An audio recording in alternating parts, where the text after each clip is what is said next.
Hello, everyone, and welcome back to the Movie Limits podcast, something like that.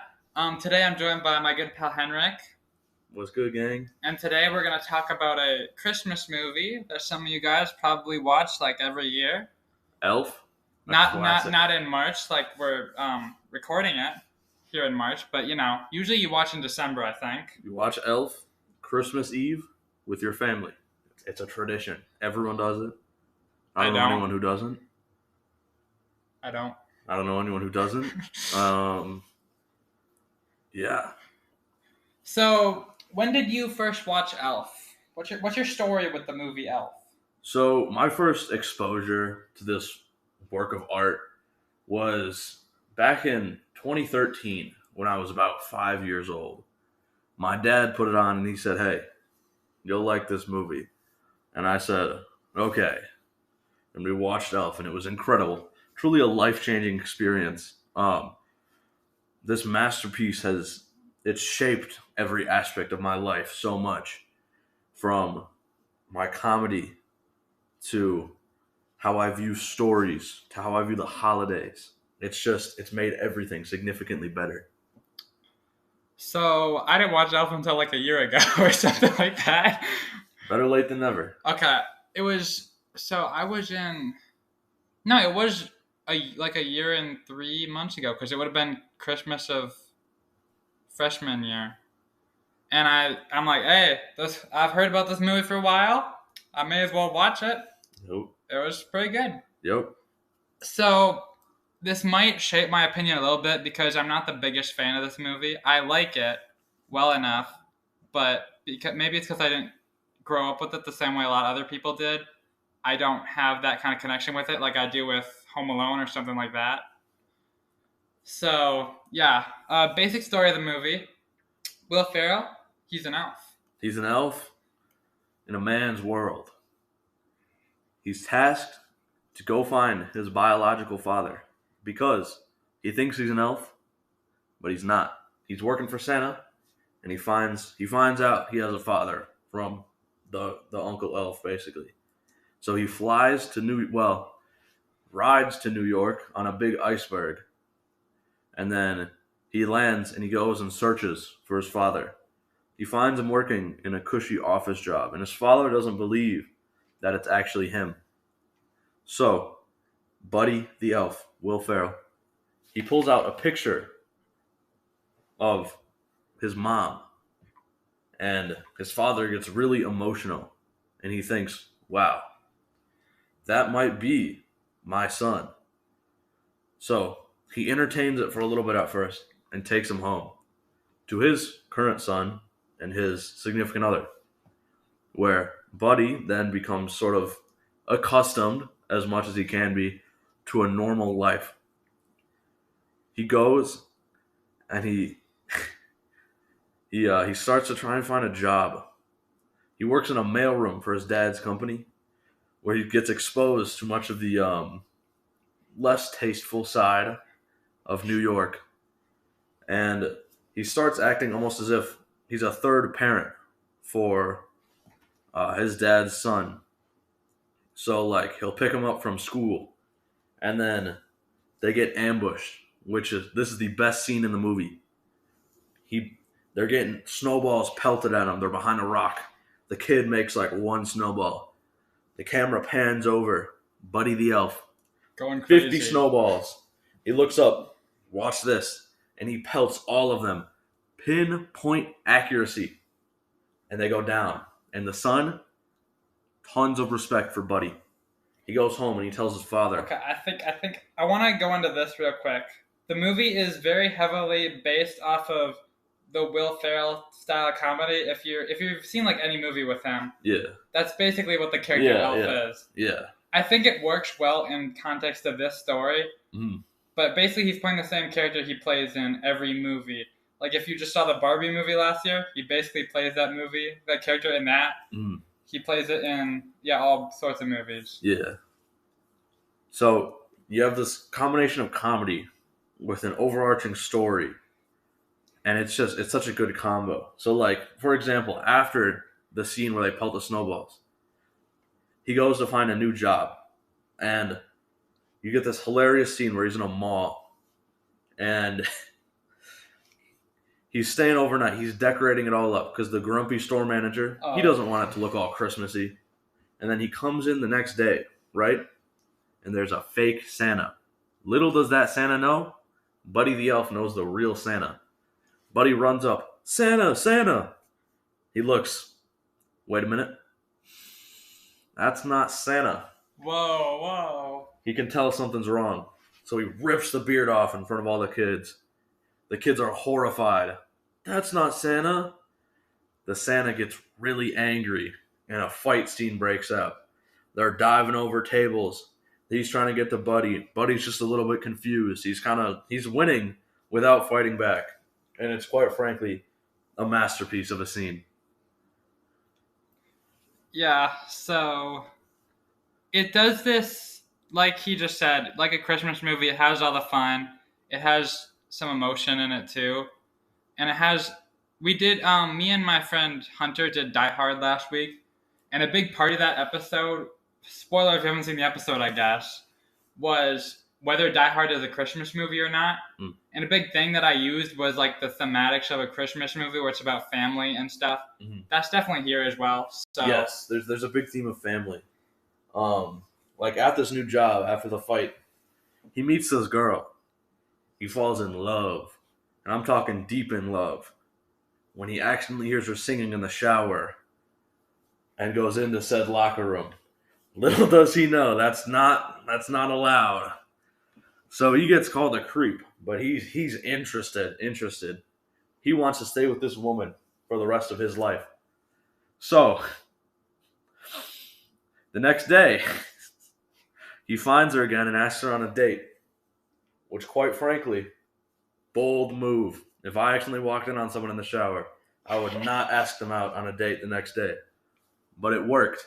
They go out. They go ice skating. Works every time. It works every time. So they go ice skating, and they're clicking. Surprisingly, they're clicking. They really enjoy each other's company.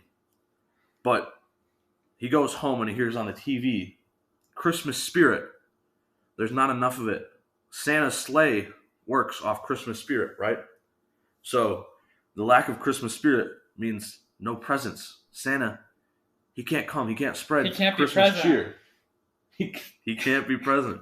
That's right. So Buddy and his new girlfriend are essentially tasked with spreading Christmas cheer. But the police don't want that. They see what looks to be a shooting star, maybe a plane that's falling. It's coming through New York, narrowly missing all the buildings and landing in Central Park. What is it? Santa's sleigh. He ran out of Christmas cheer mid-flight. And after that, the police, they want Santa dead. They hate Christmas spirit. They hate seeing people happy. And Buddy wants none of that. So what he does, he knows it runs off Christmas cheer. So he goes out, gathers a bunch of people, and him and his new girlfriend, they start singing Christmas songs. At first, wasn't working. Things are looking bleak. But one by one, first the kid joins in, then the mother, then the father, and it spreads like a disease of goodness. And his girlfriend, who was scared of singing in front of people. Yep. But she's the reason that it worked. His girlfriend's the reason it worked. Even though she was scared, she persevered. And that spread the Christmas cheer all throughout New York City. Which, in the nick of time, the saint nick of time, if you will, Santa gets enough Christmas cheer to get off the ground using the new rocket booster. So he goes to deliver all the Christmas presents to everyone. And they all lived happily ever after. So that's basically a summary of the movie. Yeah. And yeah, like I said, it does a good job having the comedy of Will Ferrell. Like when he initially gets to New York, it goes through this little montage of him not understanding how to be a human. Mm-hmm. Like I think he pushed his tongue on the ice and stuff. Yeah. He starts running in front of cars. Yep. He adjusts to the new world, and he seems to quite like it. You know, it's almost a coming of age story, if you will. Yeah, where he's it getting is. to be that age where he's got to step into the real world, I'd say it is. but he still has that elf in him for spreading Christmas He's putting joy. sprinkles and everything on his spaghetti. Yeah, he really likes sugar. How he's skinny as Will Ferrell, I don't know, but He doesn't eat a lot, I guess. so you got some fun facts that you looked up beforehand? I've got a couple of fun facts that I looked up beforehand. So one of them was that Jim Carrey was reportedly the first choice to play Buddy the Elf. Oh god. That would have been quite different. That would have been interesting. That certainly would have been interesting. And also, apparently, most of the scenes weren't actually shot in New York. Many of the inside scenes were actually shot in Vancouver, which is very odd. I don't see how Vancouver is anything like New York, but Same place. I guess it's the same. And the Throne of Lies scene, that's the one where they were like fighting, and it's like the fake Santa. That was shot in one take because they destroyed so much. They couldn't do more, and it was a perfect take. They absolutely nailed it. Yeah, that seems great. We haven't even talked about the scene with Peter Dinklage yet. Because he shows up for a second, and then there's that whole scene with Elf. There's all this stuff with Elf just being a goofball. Yeah, a lot of goofy elf scenes. Like he's sitting down to eat dinner with the family. They're having spaghetti. You know, that's classic, right? Who doesn't love a good spaghetti dinner? I'm sure I do. And Elf's like, "Where's the maple syrup?" Everyone's looking around in disbelief. Maple syrup? Why would you put that on spaghetti? They're all thinking. And Buddy the Elf, he comes in clutch. He reaches into his pocket. Out comes a little maple syrup bottle. Always keeps it extra. One of the 5 main food groups. He absolutely douses it in maple syrup, candy, sprinkles. Quite frankly, it's disgusting. But he loves it. It's good for him. It's good for the elves. If he likes it, that's all that matters. Exactly. You do you, buddy. And then after that, he takes a big swig of soda. And then the best and worst scene in the movie happens. He's drinking. He finishes up. Here's a little something. And then suddenly he starts burping for a solid 15 seconds probably. That is just one continuous belch. And somehow, some way, it perfectly fits into the movie. Well, it's a goofy movie, so Hey, I don't know. It perfectly fits. for the kids. Exactly. And apparently, that belch wasn't actually recorded by Will Ferrell. Someone else had to do a really long burp and they had to put it over. Think about that. They had a stunt double for burping. Can't say I've seen that one before. Only an Elf. And apparently they were also tempted to make a sequel. Oh yeah, I have heard about that actually. They wanted to make a sequel, but Will Ferrell said he didn't want to do it because he thought the original was good enough already. Yeah. Which I mean, if you think of most sequels, but for like Home Alone has a lot of terrible sequels, so I get why they wouldn't want that to happen to Elf. Pretty much the only good sequel I can think of is New Super Mario Bros. Wii. That's not a movie, but okay. No, but that's a great game. Pretty Great. good. Play that no, game. there are great sequels out there. I'm just For a lot of movies, time. they're terrible usually. Star Wars, Star Wars, Terminator, I mean, Alien. Well, Star Wars, I mean Empire Strikes Star Wars. I mean Empire Strikes Back when I say it. After the first 3, I mean, I consider those to be one movie basically. After that, they kind of fell off, but that's for another day. Whole new topic. That's for another but day. I'm saying Empire Strikes Back is a great sequel. That's what I mean by Star Wars. I'll give you that. That's what I mean by Star Empire Wars. Strikes Back is a good one. But anyway, So yeah, final thoughts on Elf? good movie. 10 out of 10. Watch with the family. A lot of funny scenes. Couldn't go over all of them. There are just so many. The whole movie, it's basically one big knee slapper. It's comedy with a great overarching story. Perfect for teaching you life lessons, such as don't drink too much soda. I agree. It's a great movie. It's funny. It's pretty good. Not going to be as positive on you with the rating here. Don't listen to him. But 6 out of 10. 10 out, Recommend. 10 out of 10. I recommend. Watch yearly. It's only good Watch if you every watch it. once in a while. It's only good if you watch it every year.